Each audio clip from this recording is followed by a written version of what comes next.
আল্লাহ পাক দেখলেন যে আমার দেওয়া সামান্য একটু ভিক্ষা পেয়ে ইবলিস আমার বান্দাদেরকে জাহান্নামে নিবে। আল্লাহ পাকের রহমতের দরিয়ায় জোশ আসছে।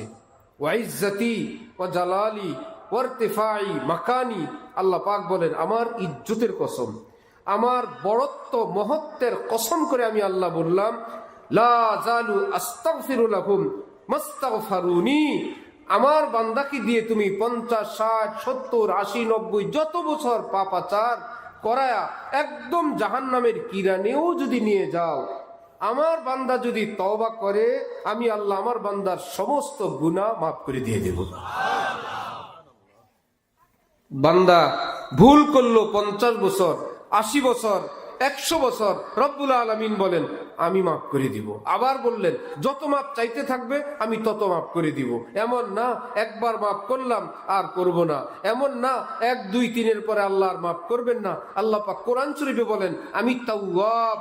তাওয়াবের তরজমা পৃথিবীর কোন বাপের বেটা হয় নাই এই কথা বলতে পারবে তাওয়াব অর্থ আল্লাহ 100 বার তওবা কবুল করেন, 500 বার করেন, 5000, 5 লক্ষ বার করেন, তারপরে আর তাওয়াবের অর্থ নাই, কেউ নাই পৃথিবীতে। তাওয়াব অর্থ যিনি অসংখ্যবার বান্দার তওবা কবুল করার জন্য যিনি প্রস্তুত আছেন। তার মানে এই যে আমার আপনার মনে এইরকম একটা চিন্তা যে আমার গুনাহ হয়ে গেছে, আমার কি হবে? রব্বুল আলামিন বলেন আমি আসি না, আমি তোমার আল্লাহ না? ভুল হয়ে গেছে, অন্যায় হয়ে গেছে। এক সাহাবীর নিকট এক লোক আসছে, জিজ্ঞাসা করলো হুজুর মানুষ খুন করলে কি এর জন্য তওবা কবুল হয়?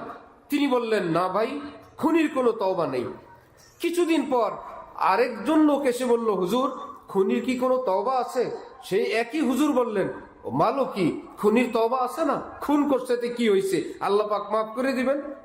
উপস্থিত লোকেরা বলল হুজুর ফতোয়া চাইলো একই রকম, কিন্তু আপনি ফতোয়া দিলেন 2 রকম। একজনকে বললেন তওবা নাই, আর একজনকে বললেন তওবা আছে। অনেক মানুষ বলে না যে হুজুরদের কত ফেরকা, হুজুরদের কত উত্তর। ঠিকই বলছেন, যত ফেরকা যত উত্তর এগুলো হুজুরদের না, এগুলো রাসূলুল্লাহ সাল্লাল্লাহু আলাইহি ওয়াসাল্লামের, নবীজির না, এগুলো আল্লাহর। কেন? কোন ফেরকা দিয়ে বান্দাকে বাঁচানো যায় এই জন্য আল্লাহ পাক এত রাস্তা খুলে দিয়েছেন।